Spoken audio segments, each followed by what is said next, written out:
my name is Agnes White. Actually, my maiden name is Nee Gruben. My dad was Charlie Gruben. My mom was Persis Lenny. That's a daughter to Lenny Glamasaluk. My grandfather was John William Gruben. He was the first Hudson Bay manager in Inuvialuit. He came around that part of Germany and Switzerland. How he came over, I don't know. Those German people seem to seek over somehow, somewhere. But he was the first Hudson Bay manager. And my grandmother was from Inuvialuit. I think her name is Mary Dalomik. My grandmother on my grandmother's side is I'll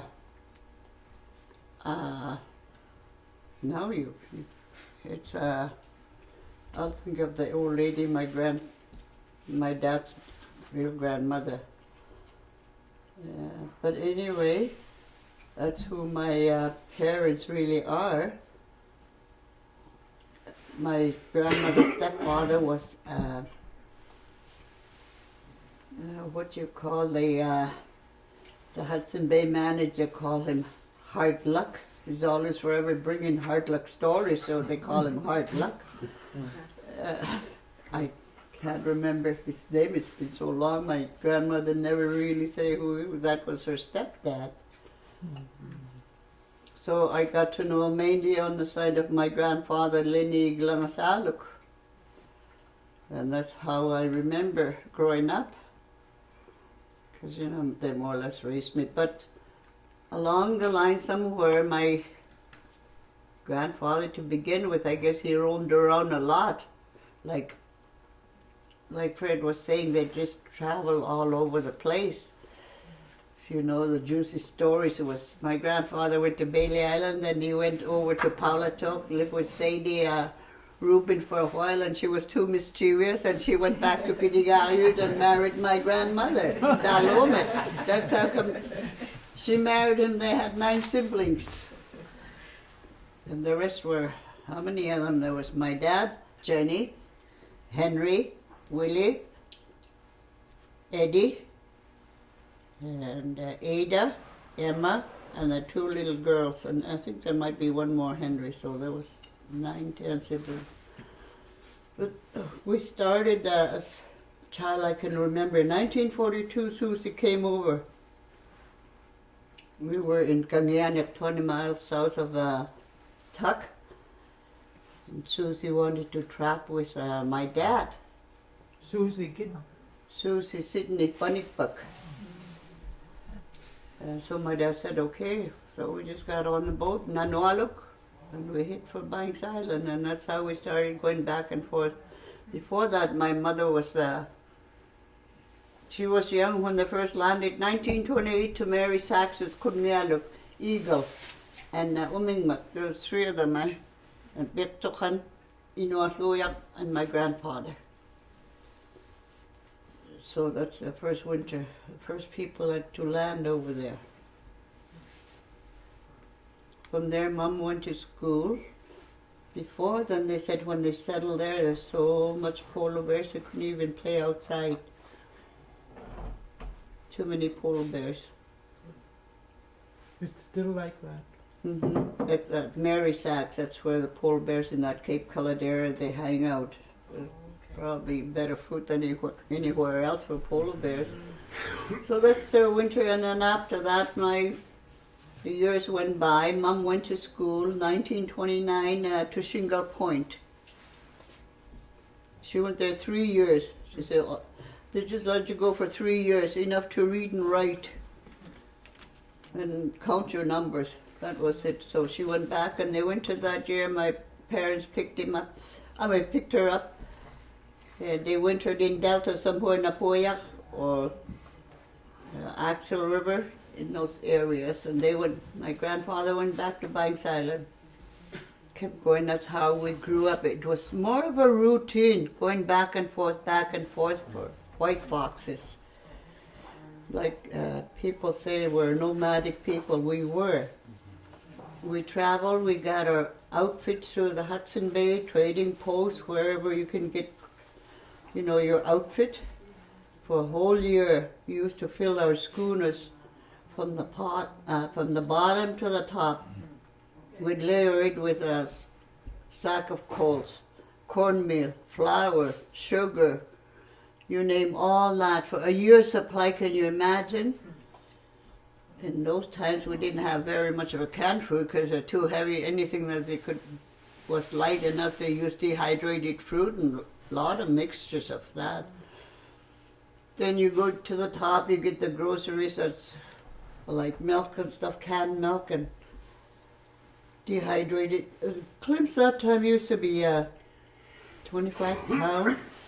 They're big round cliffs. You don't have them anymore in the Hudson Bay, not anywhere else. I don't see any more of those. But that's how we traveled, and just hope the weather while we're crossing the Arctic Ocean is calm. Because our water line was only that much. Sometimes it's off the water. And if it ever sinks, you have no chance. In fact, my dad's boat named Beluga sank one of those times we were coming back and forth. And so that's how I remember with my grandparents, 1943. First it was 42, I'll go back, 42. And right before November, those people, all men mainly, always go out in open water, hunting of seals to last for a while for the dogs. And while they were hunting, Mom seen the dark clouds over wherever they were hunting. She says to me, "Go on, Chip, see if there's people walking home." I wondered, walking home? Said, "I think they might be drifted out. Must be drifted out. Look at that black clouds. The wind's coming from east, drifting the ice right out." Okay, I said, I kept looking, peeled my eyes for somebody walking off distant. Finally, I seen two figures coming in. I told Mom, "There's somebody coming." She said, "They have anything on their back, carrying anything or dog team?" I said, "No, just walking." So she gave me the binoculars. Here they were packing something. "Oh, they're just packing something, Mom." When you were, 6 years old, 7, you don't think of anything, what's going to happen, eh? Finally they get close. I said, "Mom, they're carrying their dog harnesses." "Ah," she said, "they're Inuvialuit and we down at that." They said, "They've been drifted out." Mom got so excited, you know, the mothers always get excited for no reason sometimes. Well, it is a big reason. So here they came and my mom asked my dad, "What happened?" "Oh, we got drifted out." "How about the rest?" There was Jim Wilkie, Raddy, and Abraham Carpenter. He was always a short person all over with everybody, huh? Yeah. Abraham Carpenter and my dad. They all had dog teams, 4 of them. They went out, they opened it before they knew it, that ice opened up in the back and there was nothing they could do. They just had homemade kayak made of bearded seal. Just one man's. And my dad must have been tough because they unhitched the dogs all right, but the ice was going so fast and nothing they could do. Their dogs were howling while my dad was picking them up. Those 4 other 3 people, Abraham, Raddy, and Jim Cockney. So those 2 older ones first and Abraham last. And he said his hands were so cold. My dad told him, "Raddy, you want to take over?" I said, "There's one more to pick up." Raddy was so scared he started to cry, I can't go. So my dad could barely hold the paddles. Anyway, he said, "Okay, I'll go." So you could have heard those dogs howling for their masters. Somehow my dad saved the 3 men, and about a week later, one dog came back, the wheel dog. The rest never came back. And it's right before trapping season. What can you do when you lose all your dogs? You know, that's your equipment for trapping. So Fred Carpenter had 6 pups.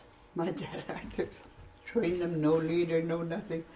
But that's how we survived, with Susie, Michael, and Abraham, and back on the trap line. I always thought there was nothing to worry about. Well, they didn't show it, but that's how we ended up that first year in Banks Island. That was an unforgettable lesson I first learned, being drifted out in the open.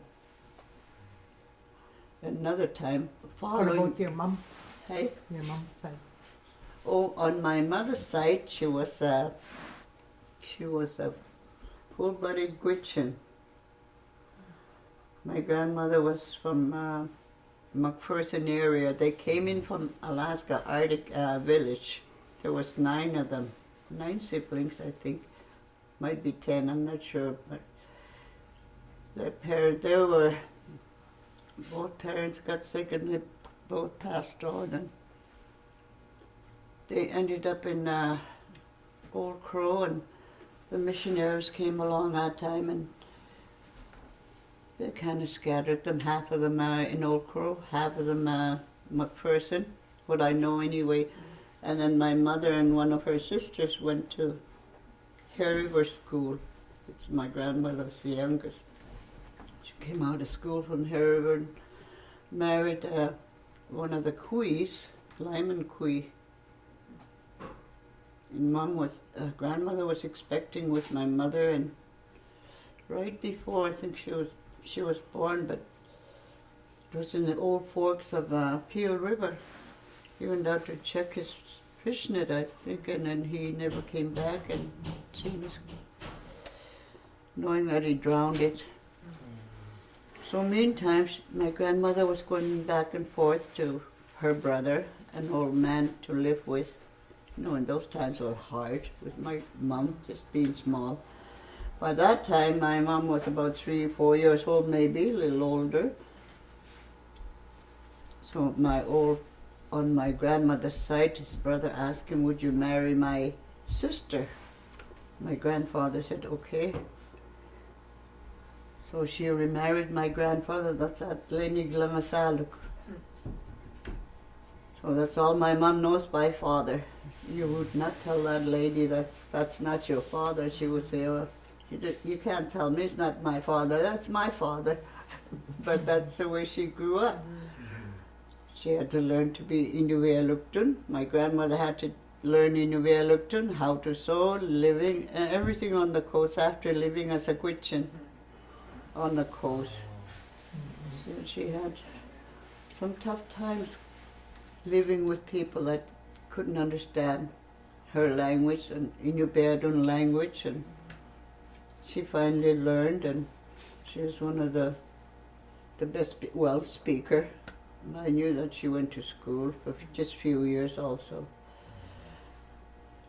And they must have helped a lot of people out, because whoever was homeless was always with my grandparents, because they wintered all over. Wintered a couple of years in Pierce Point after my grandfather bought the schooner. They went all along through the coastline. So they back and forth to Banks Island. 1943 they went. We all went. We spent Lenya Harbor. That's the time these guys were in Siliuyaq. Okay. It's further northwest. And I can remember my dad and my grandfather setting traps. And to make it short, they trap that was our daily chores every day, and then they're trapping and hunting for living. And I didn't realize, that was so important to us. We thought we were just kids, we're having a good time, and here they would come in with big loads of foxes and foxes.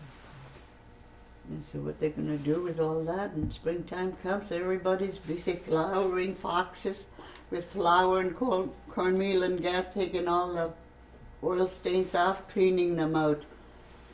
You string a line, sometimes you could see them just foxes all over, and then, shake them out and let the wind blow them and put them in big canvas bikes. Now I was thinking, what they're going to do with all those bikes and bikes of fur? And here they go to Tuck and Aklavik, and that's where they end up in the Hudson Bay. And that's how the living was. It was sort of a routine thing, back and forth, back and forth. So to my knowledge, after that, May came along. That's my grandmother passed away, 1944, May 7th, she passed on, about 6 o'clock in the evening. That I remember Sarah Kikavici Lenny. Oh. She must have been about 56 when they count the years. I don't know what years they were born, but I know my dad was born 1913 and my mom was born 1918. November 20th, my dad July 23rd. That's how I remember them. But, to find out, maybe my cousin over there knows what year my grandfather was born and my grandmother, but I looked all over with my husband. He's very good at his genealogy and archives in Whitehorse, but all you could see was my grandmother and my mom, and that was it. It was the end of the line. Where do you go from there, to look for more information? There was what they told us a long time ago. What I tell you, don't forget. Put it up here. Keep it there. And that's why we have it. But it just seems to kind of sleep in for a long time till it's time to come out. Somebody asks you what they say, what year was it? And, that slot is in there. It's locked in, and you start remembering things. When you take it out, what time, if you can remember it. But my grandfather always said, if I tell you something, you listen. If I tell you one time, I was kind of spoiled. They erased me one time, and I wanted to hear it again twice. My grandfather, Ara, Judine, hindi nakayagin. I said, no. I said, my granddaughter, time to go to sleep, or grandchild, time to go to sleep. I said, no, one more time. Finally he says to me, if I tell you first time, you don't forget. You remember it. Second time, you should know it by heart. And keep it that way. And I said, third time? Last time, I will never tell you, because you'll never learn it. And that was the last time that I remember what he said to me. That's how we grew up. Always remember what's up here, because we don't have any written test, no nothing. And by all these people were all mixtures of, you name it.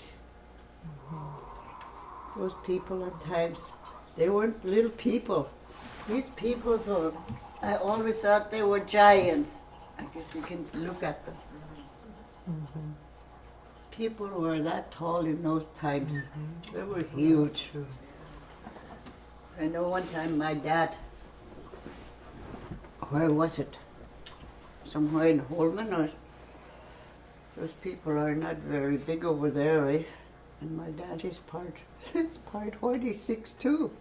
So he came out and they, those Eskimos over there, Inuit Northwest people said, look at that big giant. Yeah, my dad is 6'2", eh? All those people. Said, look at that giant, but those people weren't little in my days, I thought. And I guess I was right, weren't you? Yeah, look at these people, they're descendants, and they're not very little. So that's how I remember. And Beverly too, on her side, we're not. So we're the nomadic people. That's what we call ourselves. Anybody else, but we're Inuvialuit. That's anything else? What did Inuvialuit? Persis told me that Inuvialuit used to tease her because she was witching. What was the word that Inuvialuit used to call Persis? Inuvialuit, plural is Inuvialuit. But she said that people would tease her and they said a certain name, a word that I forget. Yeah. Amaman. Amaman. Yeah. What does that mean? Mother. Ilvit. Huh? Amaman Persis. My mama is Persis. Okay. My mother is her name is Persis. Maybe you could ask one more time. Yeah, but she told me one time I interviewed her, and she said Inuvialuit would tease her because she had her Gwich'in background. Yes, she had to learn. My grandmother and my mom had to learn a different language after living the Gwich'in, born and raised with the Gwich'in people. When she remarried, she had to learn all those language and the culture of Inuvialuit and Inubet. It's just like going to back to school into the other different cultures of people, of Inuit, from Itkiluk to Inuvialuit or Inubek. Maybe you know that word, Beverly? They used to call it Kilaya. Okay, your mother. Itkiluk. When they tease her up. Yeah. Huh? When they used to tease her long ago. Itkiluk. Oh, okay. Means Indian. But that's one thing that my mother, to this day, she never forgot. She was raised in Delta. There were kind of racism. They used to call her Siliuyaq, which very insulting. If they call her Itkiluk, fine, but they call her Siliuyaq. There's a friction in there, right? Yeah. But then my grandfather just turned around and raised them on the coast. They had 10 siblings between my grandmother and my 9 or 10. So it's, it's not easy to become just a one night. All your life you're Gwich'in, and next minute you're becoming Inuvialuit. It's another step to take. Can you imagine? For people to accept you who you are. Some of them don't forget all their lives, who you are. They remind you. You forget who you are sometimes. Me, I'm so yappy all the time in Inuvialuit, and I can speak about 5 different dialects, and to me it doesn't matter. Anything else? It's one thing I was just so amazed by too is our people that they were talking about before, about dying from the flu epidemic. Oh yeah, okay. And the few people that was left Yeah. to bring our people back up to Yeah. where we are now. It's a mixture of different people coming in and from different camps, Wales, settlements all over. Yeah. But no matter what we all went through, we're still Inuvialuit people. Still Inuvialuit people. no matter, our, Yeah. we That's have one many thing. backgrounds. Yes, our background is Inuvialuit, so that's how we remain it as Inuvialuit. There was all Yeah. 1800, late 1800s, there was a big flu, like Fred was saying, in Inuvialuit, that almost wiped them out. And in the same token, 1929, my mom said there was another big flu that ended up most of the people in Dapkak, Shingle Point.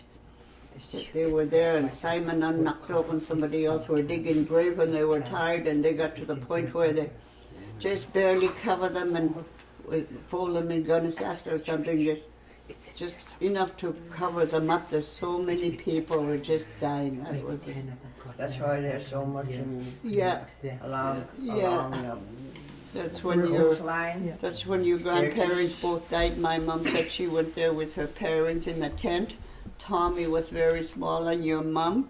Tommy was just a baby. Yeah, Tommy was Just baby, newborn wanted to, was hungry and everything, so that's when, My mom said she used to feed him with a spoon, yeah, little spoon. yeah, And that's when Mom was said, Sarah Ross and old Gatasik, yeah, yeah, they Adopted come them. and that's when they Yeah.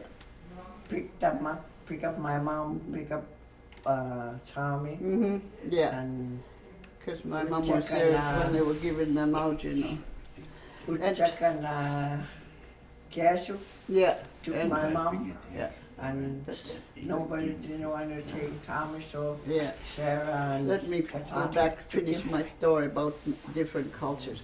But anyway, that's the way our culture is. People came from all over, the whalers, the trappers, you name it, from the ends of the earth, people came north. But we accepted them, and we're still Inuvialuit. No matter what we did, we're still Inuvialuit. It's a strong title, and that's what we remain as. We're nomadic people, we're Inuvialuit, Hear that? no matter what. And that's how I remember it. We're strong type of people that lives on the coast, and we're called Salit. We're not Siglik, we're Salit. And This where did old that, man, where did that seal come from then? it was a Frenchman, a priest from Anderson River, came down on the coast, asked the Eskimo guy, what do you call yourself? There's further people and there's further people up north and, up the river all over. Salit, that Inuvialuit told the priest, Salit, And Salit. that word Inuvialuit is just come from nowhere too, huh? No, Uvagut Inuit were, Inuvia. no, Inuvialuit people from Yeah. Delta. Inuvialuit is as from Kitiyariut. Yeah, Okay. Inuvialuit, Uvagut from Kitiyariut. Yeah. Yeah, and then on the coastline were people all along right to Bailey Island. There was Inuvialuit that were Salit. You're asking where that Siglik come from. We're not Siglik. The priest asked this guy, what you call those furthest people? Salit. So you know how French people pronounce Silit? Can't pronounce Salit, so he turned to Siglik. Email Pedito. Yeah, Petticoat. 18 That black book, you 18 got it here? yeah, 1853. 1853, he was up here. That's when he asked that Inuvialuit. When I used to listen to elders long ago, and they would speak about people in the Inuvialuit, Yeah, they always call the people that live along the coast Tareo milk. Yeah. Yeah, I heard that. Yeah. That's the first thing I remember. Tareo milk. Tareo milk means people living on the shoreline of Coast. all Yeah, I heard Coast. ocean there. People of the sea. That's what they call Tareo milk. Uh-huh. Just lately I started hearing that. Inuvialuit. Settlement only after the land claims. Yeah. I started hearing that. Yeah. Inilatu sabagay fara mo tayo sibul liu tay tatay malu tugo. Even Inuvialuit. me, I was asked Yeah. to see if it's right. Yeah, no. What Inuvialuit. they call the people in Tareo Coast sinanit. Yeah, tareo milk. they're not settlement, but I told them it's Tareo milk. Yeah. Yeah. Because if All you live, our elders ahead of us that was teaching how to say Yeah. Tareo milk. tareo milk, because we know how to live on the Everything coast. that's people living in the salty water is Tareo milk. Uh-huh. Because it's salt water. Salt water, With the salt that we eat. Right. Along the coastline, that was. That's the first one I used to hear, but Tareo milk. that little milk might be good too. Amigo Inuvialuit, tayo para mapiriblogo. Ukwa sumikatewa pagpisig apkuslisi. Inuvialuit ngo piyay salit. Usi salir mi uyusiyan. Tareo mi dia imilra tayo pagkalogay tayo manutam nasi. Siglino kumana kanukima. Isumabluti kaya ka nakitkain magatam napit But it's not No. very sounds good if somebody's living close to the edge. Yeah. and somebody come over and ask you if you were living not even close to the Yeah, Siliuyaq, it might work. Huh? yeah. That's the way we were, and it's always been kind of I give a confusing. example is, I'll be living here, you'll be living over Yeah. here.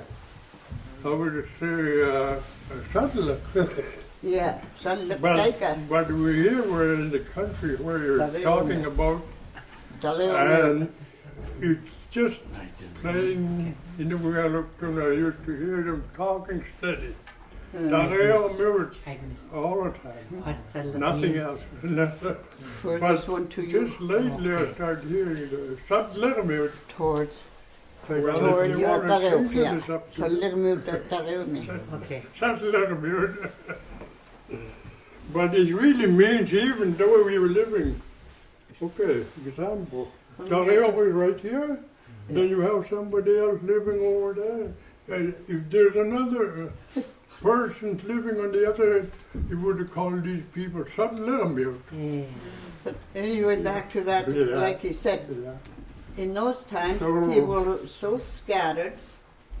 Maybe you could go all the way right to the coast of Siliuyaq. Yeah, Yeah, I don't know, but did you have a good you never hear people getting sick. Right. There was no such thing as people getting sick. I mean, I never hear until later on. People start dying of. You start hearing of TB. Missionaries and young people. Missionaries and the whalers, they all bring all that. And one thing is, we use the coast people. They know how to use. Sunay manat sirmiga ikit oksumika ikitudewak pagdoni. Nanarod. No, No. no. So I know that sumigi sik patitak. Yeah. Sik patitak we call it. How to light the stove. Oh, yeah. If it's got a stove, you put a little bit of a strip of seal and firewood or coal, and it start dripping and it start burning. And if you have cook stove, it burn all night. But if you have wood stove, well, you use wood and coal, but mainly cook stove. But on the coast, people they call it chikpatitakdot.